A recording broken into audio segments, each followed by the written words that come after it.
into a snark. And then we sort of, and then like this is Bitvm. So the reason that we want to do this is because I guess Alvin, right? Like we want to build a rollup on Bitcoin, and we need the Bitcoin blockchain to verify the snark in order to have the rollups sort of safety reduce to Bitcoin. So that's maybe some motivation. But this part is hard because snarks are complicated and Bitcoin script is extremely limited. Bitcoin script, for example, doesn't support integer multiplication or concatenating values. You can only work with 32-bit numerical values, which is a problem. So you could imagine writing a big, like huge Bitcoin script with this really limited language. But the problem is you would write like a,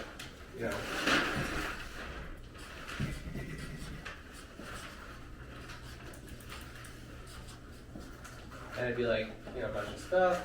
But this is like much bigger than 4 million opcodes. 4 million opcodes is the maximum amount you can fit into a Bitcoin block. And it would probably use more than 1,000 stack elements, or at least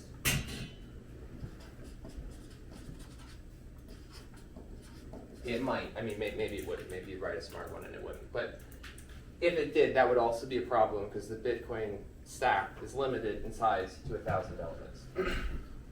So we have a big script. It's too big to fit into Bitcoin. What do we do? So the one solution would be we'd split it up into little scripts. So we'd have like script 1, and this takes like state 0 to state 1, and then like script 2 takes state 1 to state 2, dot, dot, dot. And each of these, let's say, is 4 million. That's cool, right? We can do this, probably, right? We did a big script, we split it up, we defined the states. The states, let's just assume, never more than 1,000 stack elements.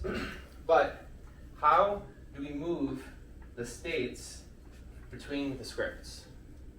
This is the problem. There's no way in Bitcoin, natively, to say script 1 ran on state 0 and produced state 1, and script 2 ran on state 1 and produced state 2. If you just sort of did this naively with Bitcoin, you had the scripts, you put them on the chain, then you could have like script 2 frowny face that used like state 1 prime and got state 2 prime. So we want some way to force state 1 equals state 1 prime. State 1 lives in script 1, state 1 prime lives in script 2, and we have to connect them somehow. So this is sort of the one of the main innovations of Bitvm is we can do something called Lamport sign the states. So what does that mean? So Lamport signatures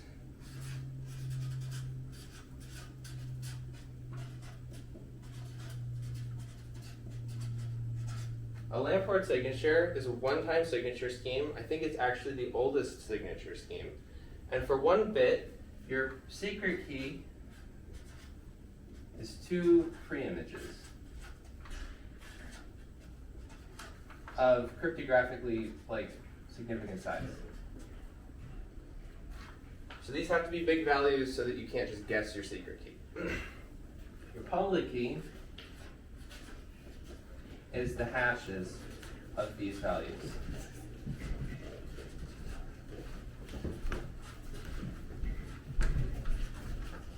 Right? So this is your public key, this is your secret key. If you wanted to sign a bit with a Lamport signature, you just reveal your secret key. So you can only sign something once. If I want to sign the bit 0, I just publish P0.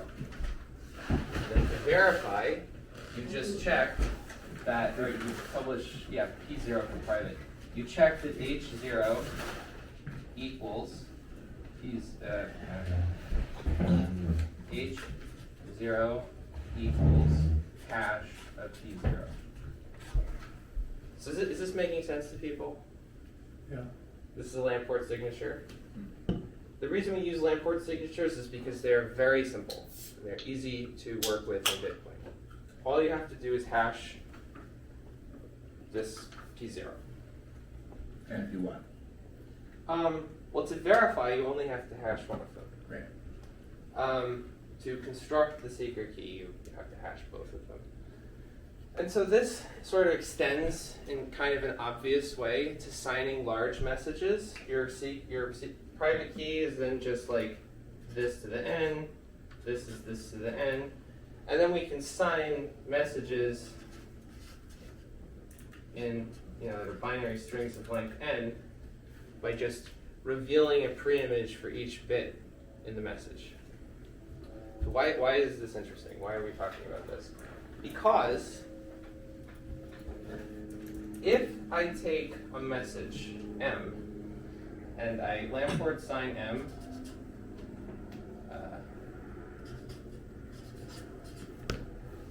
with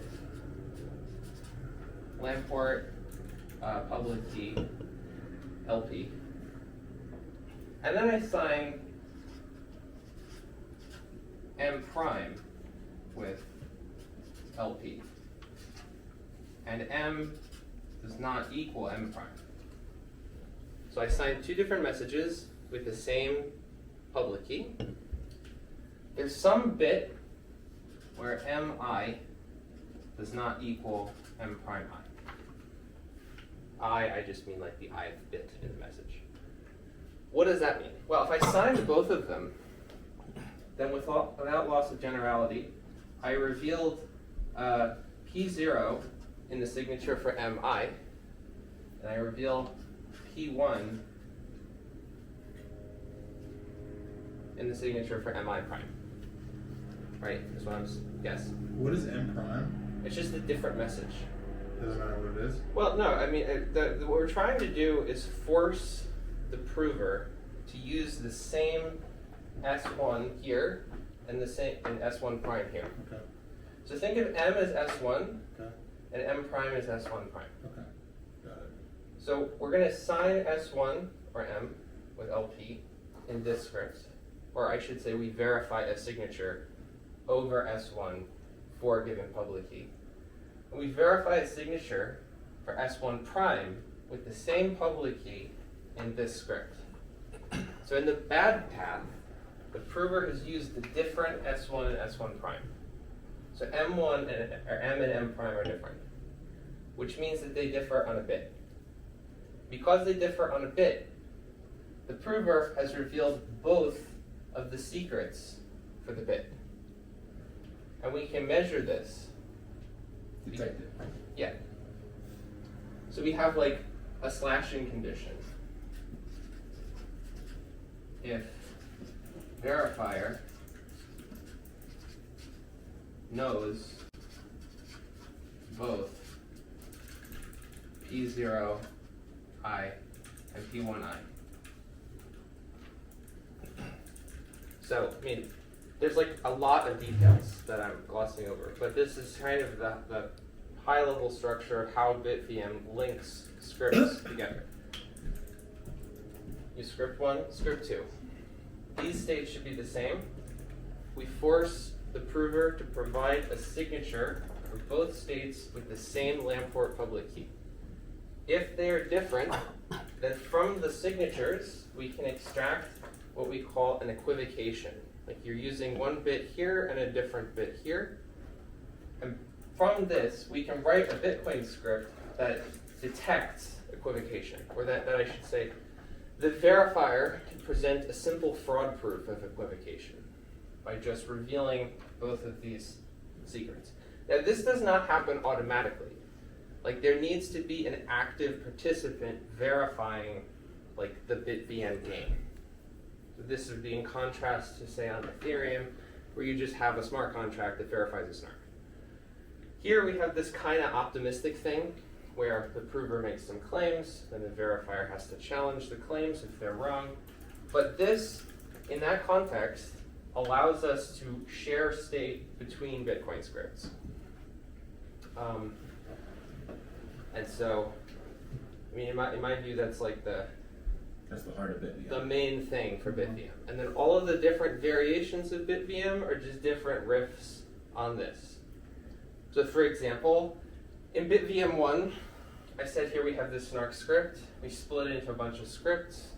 Maybe like the number of scripts is ridiculously large, like 10,000, 100,000. I don't think it is, but hypothetically. Suppose instead of verifying a snark, we were just actually verifying like a huge program. We have to put the Lamport signatures, so we have to put like sign S1, and we have to put sign S1 prime, all on Bitcoin. Like this is data that needs to be available to the verifier. So if the number of scripts is really, really big, then this data is also really, really big. So I think the best you can possibly get away with is having lambda be like, you know, about 100. So, you know, we call it like 16 bytes per bit of Lamport signature. You can use different one-time signature schemes than Lamport signatures. I don't think it's productive to talk about them, but there's another scheme called Winternitz.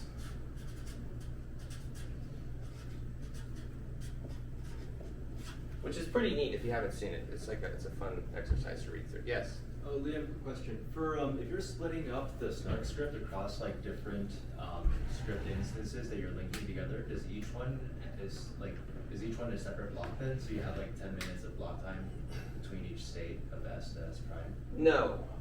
So there's kind of two ways to do it. You can either do it in a bisection manner, in which case you do have sequential rounds. And by a round, I mean prover, verifier. So like prover initially claims, verifier challenges, prover says like, that's a round, that's a round. Each round, I don't know that they have to be separate blocks, but they are sequential. The other way to do it is with Bitvm 2. So in Bitvm 2, you have basically a big tap tree where each of these scripts is a leaf in the tree. And the verifier knows the whole tree. So they know like paths to all the leaves in the tree. And the verifier has to put this data, the prover I should say, has to put that data on chain, and they just do it in one shot. So they put all the data on chain. If it's like more than a block's worth of data, they would have to put it over multiple blocks. But then the verifier challenges in one step. So they have all of the data, all of these things, and then from this data and from the inputs that the verifier has to know, they can say, oh, well, like, this is an equivocation, or maybe, like, you ran the script wrong, and then they, like, open that particular script. Does that make sense? I guess I thought the snark script program in the very top was, the assumption was that it was too large to fit in one block. That's right, yeah. Split. So in order for us to run the snark script, it would have to then live across multiple blocks? You never materialize the whole script on chain. You have a commitment to the script, and then you force the prover to commit to all of the data in between the chunks, and then given that data, you can tell where they lied. And so you only have to put the bit where they lied on chain. I see. Okay. And then you so like, it's a specific tap script, which they lied about. You re-execute that specific tap script. Okay. Yeah, to measure the fraud. And that is used via the equivocation tree again? The equivocation tree. Well, is that like equivocation again, where essentially you see like... There's sort of two types of faults. Like either they equivocated and they used different data in step I and step I plus one, or they just ran step I incorrectly. Okay. In my view. I mean, there's probably like, lots of ways to do it, right? People call Bitvm a whole family of protocols that all work in different ways, but I think broadly there are the two types of faults. There's either equivocations or running a script wrong, like executing a step incorrectly. How do you enforce the order of when you break up, when you split the gigantic whole script? So Do they have to be ordered based on the? yeah. Well, you want to make. I mean, in some sense, they form a DAG. Like they don't have to be strictly ordered because like different parts of the script might like read back further. You know what I mean? Like Yeah. What if you have branches? You know, how do Sure, you it's- break it up? so you kind of by forcing the prover to verify these signatures in the scripts. So it's like we kind of take like script 1 and make like a script 1 prime. That first like verify signature over 0, then like do some stuff, and then verify signature over 1.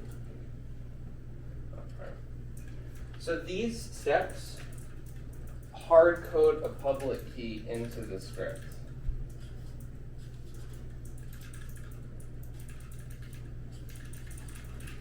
And based on the public key that you're forcing the prover to use, you're forcing them to make certain data the same. So like for this step to be valid, you have to have a signature over some data with public key 1, right? Then some other step that's going to read data 1 also needs the signature over public key 1. And those public keys are in like the script, kind of. And so by forcing you to use the same public key in different scripts, you can force the data, like that particular data is used between the two scripts. Yeah, I understand that, but I would say is in the taproot leaf, do they have to be like, you know, one after the other, or they can be swapped? I don't think they have to be in any particular order. The ordering is entirely enforced by the public keys. Okay. There's kind of a graph that they all have this like, you could even think about it like a big set of data.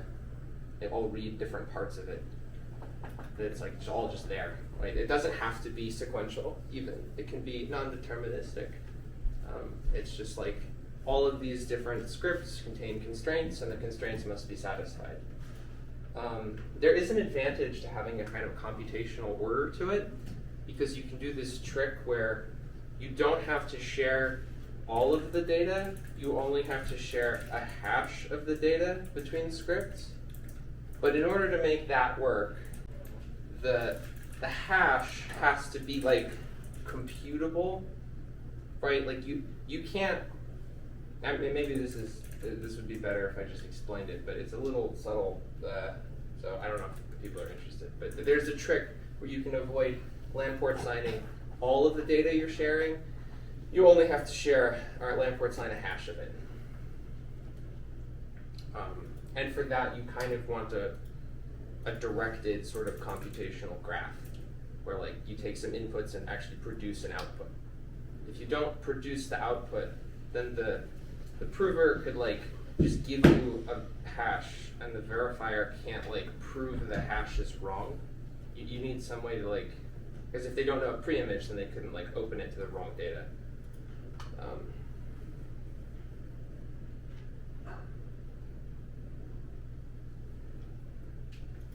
That's a basic question. Mm-hmm. What do you mean by snark script? Do you mean like a verification script? Yes. Or, okay, got A it. script specifically for verifying a Roth proof Got it. or a long proof. And I guess like how are you doing the IVC with it? Because usually you take two snarks and then you produce a new snark that verifies both the snarks and then also verifies that the states the output of one is equal to the input of the other if you're doing some kind of IVC based computation. Yeah. I guess like so how does this work in this context? You have a single start, right? But you can't like go back and like break it up inside. It just This kind of gets into the bridge design or like the higher level protocol design. So if you just black box it and you just want the snark verifier, then all of this follows. But if you're talking about like how do you actually use a snark verifier to build something useful,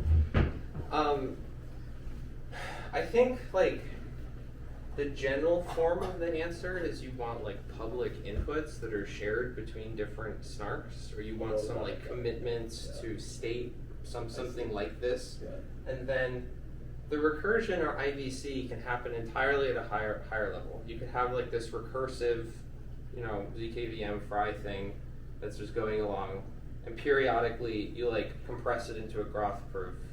Or maybe you verify the graph proofs. Like, I mean, there's lots of different ways you could do it, but I think the general answer is proof recursion of some sort, and then you want this stuff on Bitcoin to be as dead simple as possible. Like, you want to avoid putting any additional complexity on Bitcoin as much as you possibly can. Yeah.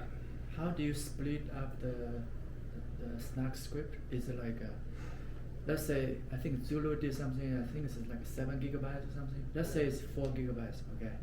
So you have to break them into 1,000 parts. Each part is 4 megabytes. Is that right? And you have to buy the blockchain for 1,000 blocks.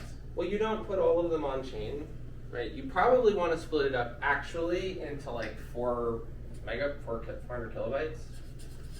So it's a standard size. Okay. So you lose another 10,000? factor of 10 there. Okay.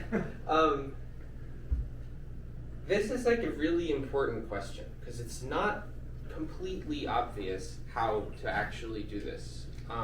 So there's a kind of straightforward solution where you literally take the script, break it into chunks, and then like you have to share the state between the chunks. Yeah. So you could, in theory, like hash the stack or something, and then share that forward. But hashing the stack in Circuit is also expensive. So you have that eats into your chunk. So you then need more chunks potentially. I don't know that there's like there are ways to split it into chunks, but basically you want to have like another version of this is instead of thinking of it as a sequential computation, you think of it as like a circuit, right? So you sign all of your inputs to the circuit, and you have like different pieces of it, and so if you can like have a circuit with nice locality properties, then you can avoid needing to Lamport sign some intermediate state. And then you kind of massage this circuit into like a form that has as few chunks as possible. But if you're actually starting with a snark script, I think you basically have to break it up and then hash the data that's shared between the chunks. Anybody else, feel free to jump in if I'm saying something wrong. I have a question. Yeah. Could anybody act as a prover? Like, what's the situation if a prover decides to stop posting? Yeah. Proves the whole network would freeze, right? Sure. Yeah. So, I guess maybe like pre-stuff I didn't even say, as Super talked about a little bit yesterday, is that there's two parties in Bitvm, a prover and a verifier, or sometimes a prover and a challenger, and the prover and the challenger basically pre-sign a very large set of transactions that handle all of the conditions like that. So there are time locks, like if... It's only very large if it's a large program. Okay, I mean, I would say conceptually you should think of it as like a moderately large thing.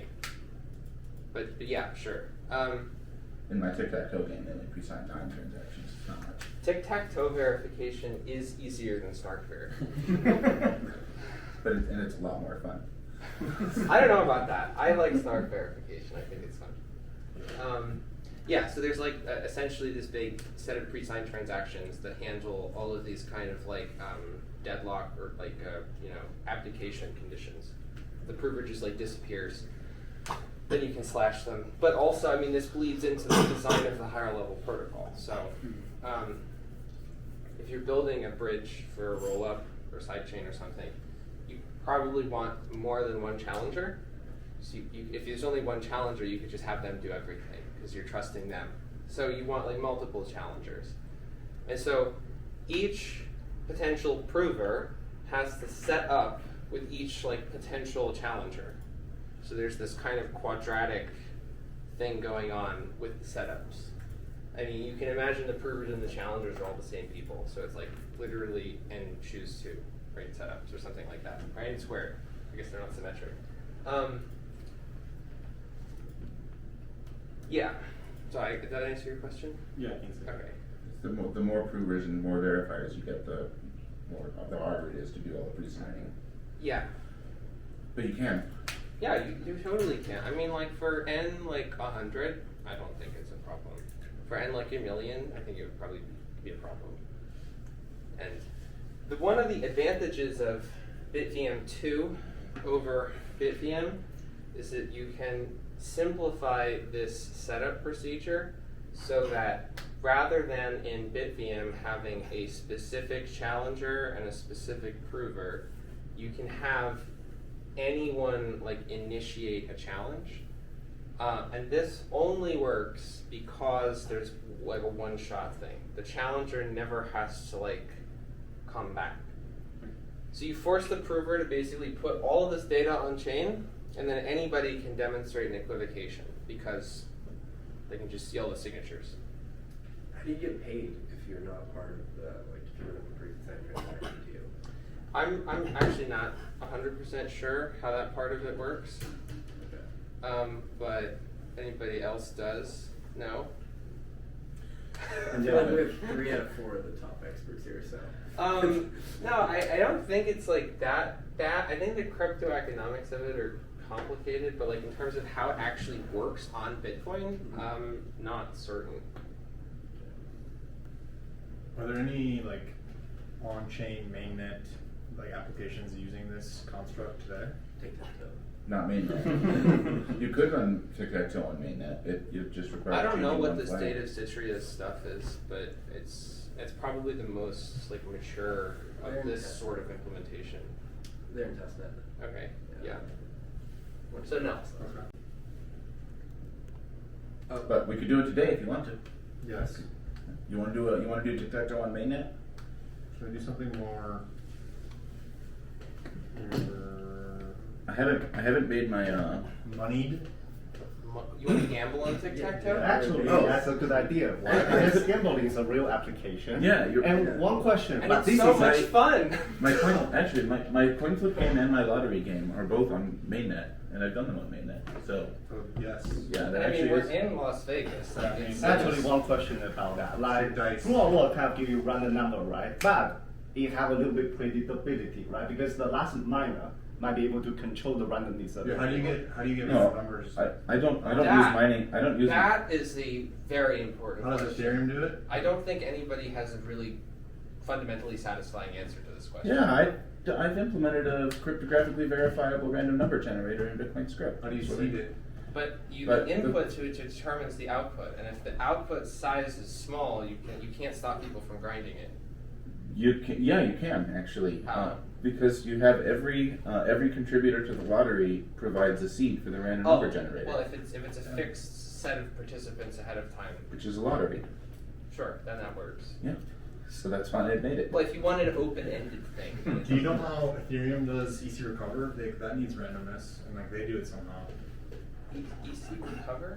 How Ethereum does not also have a good source of randomness, like. I believe they have. They were going to use VDFs, and then they were broken, so they. So nobody has a good. I think they just use Randown now, but maybe not. Like that's what most apps use. They have some mechanism in the Beacon chain to kind of do that randomly. Basically selecting people to sign, right? Or actually assigning them to different groups. It's selecting people to see. I don't know Yeah. if they like because to do EC recover allows you to take a ECDSA signature and recover the public key that signed it. Yep. But that requires randomness to do it. No, it doesn't. I thought it does. You just need a signature and a message, and then you can recover a unique public key. Yeah, that doesn't require randomness. Well, It's like an algebraic equation. signatures have random value. You Random value should in them, like R be value. careful because it might be patented, but I don't think it requires randomness. Usually, like during the standard way, is that you generate signature in a deterministic way. But so the R value is fixed. The randomness is a hash value of the message and the public key that you are sending, but this is not Oh, a you don't know requirement. the public key.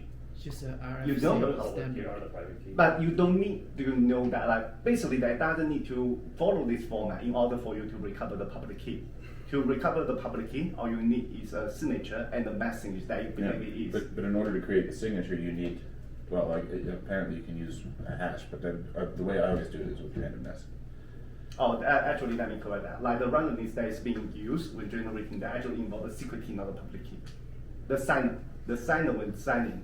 But this is not a requirement for recovery. Basically, if you generate a randomness fully from random, you still can recover the public key. Do Yeah. people care about needing randomness in Bitcoin and Bitvm? Do you need randomness? Not really. Not in the way that we're talking about now, I don't think.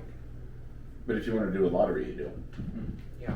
So the main problem about the lottery is that the last person who contribute randomness, if he have enough time, he can grind that, right? So Yeah, that's the- No, he can't see what the other people You contributed. need a multi-round thing to work. Do you can't- require the other people to reveal that randomness later on? Yeah, You need to punish that if they didn't, right? right, I do. If they don't reveal the randomness, they have to post collateral in advance, enough collateral to give a payout to everyone as if everyone else won, and so then you just penalize them. If someone doesn't reveal their random number, then everyone wins except for them. But they can try to ruin someone's like good luck, right? They just lose Good some luck. money. Like for Yes. example, if Have someone you guys is tried going to to, use it, like apply Bitvm in other places aside let's say from if Bitcoin? someone is going to Where win it's 100 trained with- Bitcoin for that, like, and you want you to could ruin use that, this construct you in can Ethereum choose too. to not reveal your randomness. You could just like have it. And across maybe you can multiple get like one, transactions. you are being punished for Uh, 1 Bitcoin, but another person lose 100. That's a good question. Well, like No, other, they'll other contribute the same not amount. just Ethereum, but other systems that are. So if it's a lottery, So if there it's a are, lottery in for spirit, many things that if kind of the work pot like is 10 this. bitcoins So for and there are 10 example, participants, every participant contributes 1 I bitcoin. forget Yeah. what it's called. But they also put up as collateral 10 bitcoins. Oh, got it. And so then, Hoping if it's anyone like doesn't that. reveal their number, Then you give the Soup. person. Sorry, Well, I started that. You Sorry. keep going, that's fine. I thought you said soup as in stop. No. No, go ahead. That's fine. But I think we would have, so you require higher collateral than the price, right? Yeah. That will reduce the number of participants. And you Currently, can't use Bitcoin winning hash digest just because miners can collude. TEE, you need TEE, guys. Sorry. I think You so. probably Yeah. could. Well, it's like additional constraints on the hash. So like you have to like grind more for the hash, but if it's worth it, I think you probably could. I don't know. I'm still not convinced of using the block hash for query randomness in the Stark verifier. I don't. There are a few things you need to be very careful in doing that. Yeah, without working on some I detail. There are still some don't. detail. I would love it if you present that for somebody who knows how that works. I work for Starker, I don't get it, so. I mean, told my, Victor mostly. my I don't know if this is accurate. It's like a straw man kind of thing. But if you imagine this verifier that I'm imagining how the Stark verifier works, and suppose you used Bitcoin to grind all but 1 bit, and you did 1 query and you got 1 bit of fry soundness, then we've essentially built, it's like a drive chain, where the miner has a 50% chance of just convincing you of an invalid proof. So they're sort of just like asserting something that happened, and if they get it wrong, they just do it again. So you built like a probabilistic drive chain where if you don't have enough bits of fry soundness to account for like the value of the bridge, then you have this economic problem, right? Like if it's worth it, if there's like $100 billion in a bridge, and you only have to grind 1,000 blocks to get a valid hash that gives you an invalid proof and lets you drain the bridge, then the incentives are in favor of all the miners attempting to just attack the bridge, right? That I can talk about that, but basically that yes, there need to be some like countermeasure to make sure, including actually one of the countermeasure, you need to make sure that the hash that are provided here is from the main chain, not the fork, which means that this program need to basically that require a mechanism such that this chain always know what is the latest header of the Bitcoin. I don't understand why that solves it though. that would just make it, that kind of like just make the attack weaker, make it difficult to attack, because now you need to catch up with the latest trend. But if you have 51%, that's Yeah, that would still fail, right? Well, like I think the problem is that like if you build an economic incentive for everybody to try and steal, then you've sort of built an incentive for a 51% attack, but in like a distributed kind of way. Everybody's just incentivized to do it. Can we trust proof of work? Actually, that boils down into the key question. We have so many miners, but also there are only a few mining pools. Mm-hmm. Can you trust them to be honest? I Or that think you can- Bitcoin is like will function in a way that you don't need to trust them? You can trust them to behave according to their incentives. And to not collude, basically. I think that's probably the better model, right? Like you're not trusting it to be honest per se, but like, right? It's a little bit like trusting them to follow that, basically using the mining pool only for mining Bitcoin rather than breaking this protocol. That seems like a very big so you're assumption. saying they're foregoing grinding blocks to grind something else? It's sort of like if you had an anyone can spend output with $100 billion on it, and the miners are all just like, oh, I want that, and so they just keep trying to pay themselves, and then the stable equilibrium is for the miners to like pay themselves, take a little bit, and make a new anyone can spend output, so they like distribute the reward over a bunch of miners, but it's still for them to steal the money. Like they will converge on a world in which they steal, even if they don't intentionally collude. Like that's the economic, I think, stable equilibrium of it. Whereas if you actually just had a verifier, they couldn't do anything. They could stall the chain, but they can't produce like a valid Bitcoin block that nodes will accept that gives them the money in the bridge. There's like a fundamental difference there, I think. Although I'm not sure. I mean, I'm open to being convinced that there's a way to like argue that this is secure, but I think it merits a lot more analysis, which it sounds like you've done. But as I mentioned, there need to be some mechanism to just, because the easier attack is as follow. You give a miner 18 BTC.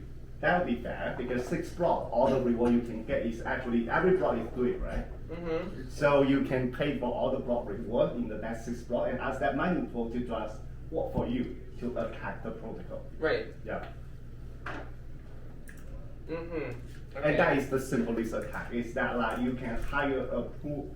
Okay, the problem is simple. Bitcoin's like reward is not enough today. It's not what? It's not enough today. It's only 3 BTC. Although it's a large sum of the money, but Oh. it's not $1 million, right? Right. Sure. No. Totally. Yeah. I mean, hot take, maybe tail mission. I don't know, but yeah.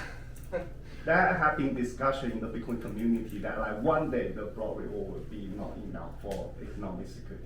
Yeah. Definitely. Yeah. And also this year, although it's halving, it's not going 120K, right? So. Yeah. Yeah, I guess. Yeah.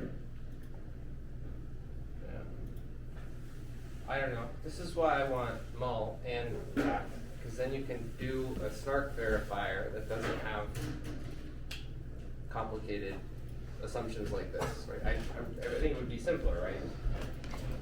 This actually can become a good argument that you need something similar to burning in Ethereum, because now the problem with Bitcoin is that like, Bitcoin usually don't disappear, right? Mm-hmm. Yeah. You're welcome, sir. So with this attack, you haven't really threatened base like Bitcoin. You've only threatened the bridge too, right? Yeah. No, I don't. Yeah. So the doing that. sort of like sunk cost I suspect so. around like all of your electricity equipment and all your hardware being compromised as a result of attacking the network isn't really. Why would it be compromised as? It wouldn't. That's the Oh, point. Yeah. right. Yes. I have a question for Gigi. Where's lunch? What are you doing for lunch? Very important question. It's only 10:30, man. We need Chipotle. Is it really? Did you get the breakfast? But yesterday, did. yeah, I did actually have breakfast today. Wait, can we? Where's the Alpin? Is there an Alpin SDK? No. There's a website. They have So one it's day. just One day. There's a website and one and fundraised. Yeah. Okay, cool. T-shirts. I see that. Where are our t-shirts? No, where are our SDK? That's a good question. I'm not in charge of the T-shirts, but if I was, I would have gotten you some. David is not coming, right? Huh? He's not coming to Las Vegas, right, David, the other member from. Oh no, I don't think David's coming. At Okay. least I haven't talked to him about coming. I think I'm just here.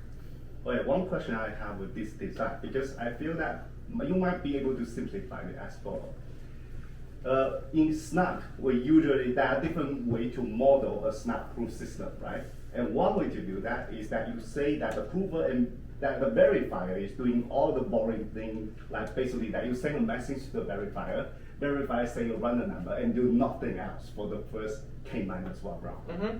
And the last round is the one that verifier actually started doing some computation. Mhm. And we usually, in that way, you can separate the verifier into a one that just get a message, say run the number, Mhm. and what we call a decider, right? Sure. Okay. We are not actually doing computation here in Bitvm. We are actually doing verification. Right. Does it mean that you can actually change all the script? I would say this is just an alternative way to understand it. But you can create a state that is just S0, S1, all of them combined together. Well, you need some clever way to make sure they are not too long. Or maybe you use a Merkle tree or somehow. But basically, that like all the script will have exactly the same input. Mm-hmm. And that output will not be something, you will just be 1 and 0. 1 meaning that everything looks fine. 0 Mhm. means that something doesn't look right. Mm-hmm. That would work, right? Yeah, I think so. I mean, like, you could imagine, like, S0 and S1 are both inputs to S script Yeah. 1, and then you just check the transition, right? Yeah. But in that case, you can actually do the following. Like is that for all the script, like the input is always S. So there's a global input, S. Yes. And then for all the output, you can also say that like all the output is just 1 and 0. Actually, you can even make it simpler. In the happy path, there is only going to be 0. There are only going to be one situation where there is a 1 anywhere is when the prover block, right? Right. Because ideally, now the script actually should output like a 1 of Yeah. that, right? So that can be, and basically each script check a different part of the S. To make sure you can still foolproof it or bisection it, you just make sure the S have that structure, right? Yeah. For example, some of the partial data is in S so that you can track them like part of it, right? Yeah, absolutely. I think this is a totally, like, that's actually more how I think of Bitvm. Like, is this like, you're verifying things and then you have this big string, and if you set it up properly, then you only have to reveal like a bisection type thing to like have enough state to generate an equivocation somewhere. The one thing that recently changed my mind was this this business about the hashing of inputs. Like, instead of Lamport signing the whole input, right? One idea that Robin was talking about is hashing the state, and then Lamport signing the hash. Yeah. Yeah. So if you do that, in order to properly slash the input to the hash, if it's like a non-deterministic input to the verification circuit, has to actually be Lamport signed in the clear. Otherwise, the hash could just be garbage, and the verifier can't construct a fraud proof, right? Like, suppose that I'm the prover, this hash is supposed to be the hash of some data. I Lamport sign nonsense, and then the verifier has to like somehow like slash me, but they can't provide a hash preimage that's invalid. I guess. They could challenge you to give the data that contributes to that hash, and then if it's not, Only if the data is available, meaning it's an input to the circuit, or if it's computable from either data that's input to the circuit or the intermediate computational results. You need a DA layer somehow. And actually the easiest way to avoid a DA layer, well, first of all, you need to present the proof, right? Mm-hmm. That the proof itself is something that you need to DA it, right? Oh, no, I mean like, so suppose it's S2, right? It's like, then or S1, right? And then instead we like Lamport sign a hash. And then here you just like suppose I just like Lamport sign garbage. Like, I just Lamport sign some like arbitrary string, and then when you slash, if S1 is not computable from S0, Yeah. if script 1 is a function of S1 and S0, in order to slash, I have to like open this hash somehow. Because like S1 is the input, not the hash. The like if you wanted to write it, you'd need like, it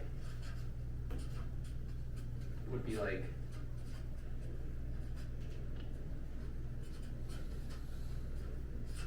where this is like provided on the stack or something, and it's not actually Can input. you say all those letters? I can't read all of them. If we just define script 1 as a predicate, like that is in 0 or 1, instead of as a function. It's like it takes S0, S1, and checks that S0 transitions to S1. If you want Okay. to Lamport sign only the hash, in order to run the predicate, you need S1. And that means you have to Lamport sign S1 as well. Which is the thing you were trying to avoid. Right. Yeah. If S1 is computable from S0, then you don't have to Lamport sign S1, you only have to Lamport sign the hash. And a 0. And S0. So this is an advantage of thinking of each step as like a computation as opposed to a predicate that's checking things, I think. I mean, maybe there's other ways to avoid it, but does that make sense? Yeah, it makes sense Alright. to me. I was wondering how he did that, and now it makes sense to me, or at least it's closer to making sense of it. He spent a lot of time working on making a hash function, and the whole time I was just like, but you're still going to need the inputs to that hash function. But I think he's assuming that it's computable. So, Yeah, and then if you have a computable chain, right, like you don't even need S0. You can just have a hash of S0. And then, but then you need whatever comes before S0. right, but you can identify the step where you use the garbage hash. But there will be a place, at least you need to provide input data to a snack, right? Yeah, like Yeah, at the you very, always very do that. beginning. Yeah, otherwise the entire BVM is basically showing that you can do snack, right? Yeah. You want to like, I mean, I don't know. The way I think about it is like getting as little data on chain as possible. Yeah. And so, you definitely need the inputs, but like this is more for like minimizing the intermediate kind of, which you can also think of as inputs. If you think of the whole thing as a circuit, you need both like the public input and the private input. Like all of the intermediate steps have to be passed into the circuit as well.